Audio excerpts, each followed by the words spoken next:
At our 10th annual MBA Women's Conference in New York, Fortune magazine editor-at-large Pattie Sellers joined us for a lively, candid, and very personal conversation with two business leaders at the top of their game.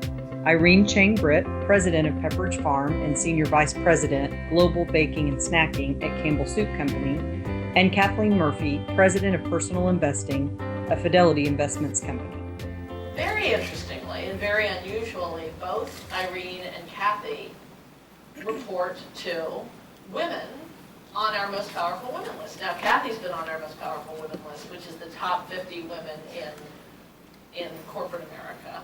Irene's first big gig in corporate America was at Kimberly-Clark, where my favorite thing on your resume is that you were head of washroom systems. Yeah. Toilet paper, or queen of toilet paper, you could call it that. To have the good sense of humor, it's not about cracking jokes. People ask me, so what joke do you tell before you start a speech? I don't tell a joke, but you have to have a sense of humor about life. And I got to tell you, starting at Kimberly-Clark was the best thing I could do, because I sold toilet paper and industrial wipers door to door with a brand spanking new MBA. That's what I chose. Out of the 5 job offers that I had, I chose that. And one of the reasons is, once you work in toilet paper, you got to laugh at everything. Because it's just not that critical. This is not brain surgery, right? Now she's running Pepperidge Farm, and I read that your favorite cookie is? Milano. Milano. Many people's favorite cookies.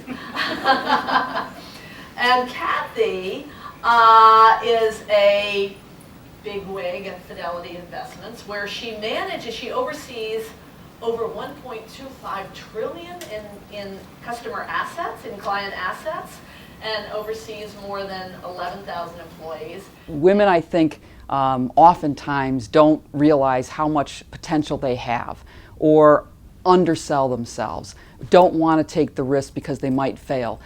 First of all, be open to all sorts of different opportunities, have enough confidence in yourself to really push forward, commit yourself to reaching your full potential, and also make sure that you've got confidence that you can deliver. You really are good.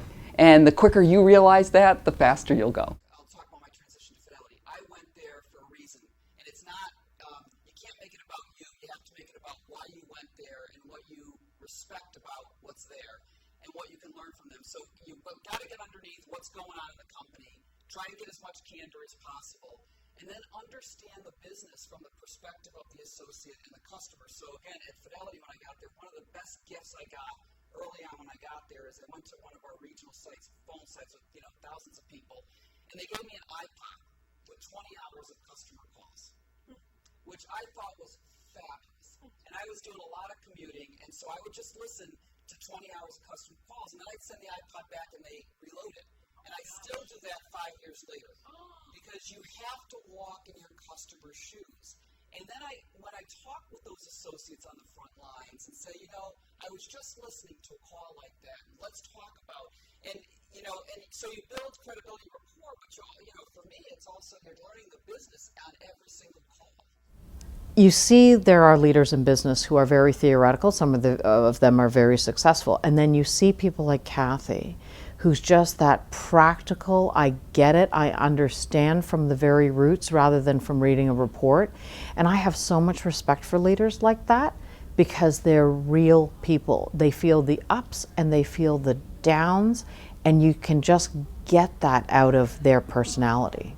I grew up in the paper industry, and that was pretty male-oriented, and you've seen it come and go. But actually, even at this stage of my career, where I thought, I'm in the C-suite, I should not have to deal with this anymore, right? A female CEO and everything. I walked into this meeting a couple of years ago, and the guys were trash talking. Yeah, I'm talking C-suite here. All wonderful guys. They're actually my friends, right? And all of a sudden, a zinger came out about my business, like from left field, not even on topic, just boom. And it was kind of upsetting, because I was in the mode for doing this proposal. Anyway, I go to a buddy of mine afterwards, and I said, what the hell just happened? I don't even get it. Why did he even say that about my business in front of the entire, all of our colleagues and the CEO? And she said, Irene, don't you understand by now? With the boys, it's a 24/7 game of dodgeball. You just didn't know you wandered into the gym. Whoa, take a ball to the head, great.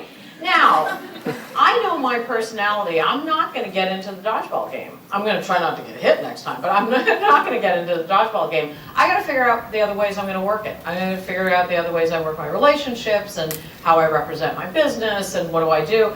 But you don't always have to play that game, but you do have to figure out which game you're playing so that you can do the best for your team and for your business and how to grow it for the company. So my boss gave me a collection of businesses that amounted to $500 million in earnings. That was my first business job. So, so one of the folks that worked for me says, at a certain point, all of this is zero. So it doesn't matter if it's 50 million or 500 million, it's just zeros. And it was ING was the company, which is a global company. I was telling these guys before we got on, when I went to the first leadership conference at ING after they acquired us, 150,000 people worldwide, top 200 go to this leadership conference, and I was one of 7 women. And so it put a very different perspective on, how you work in a global European-owned company. And the other thing is I had to now be the boss of all these folks that were essentially my clients, because on the legal side of the business. I think we're reaching a stage in corporate America where women are getting more comfortable in their corporate skin. I think companies are being forced to allow women to bring their whole selves to work.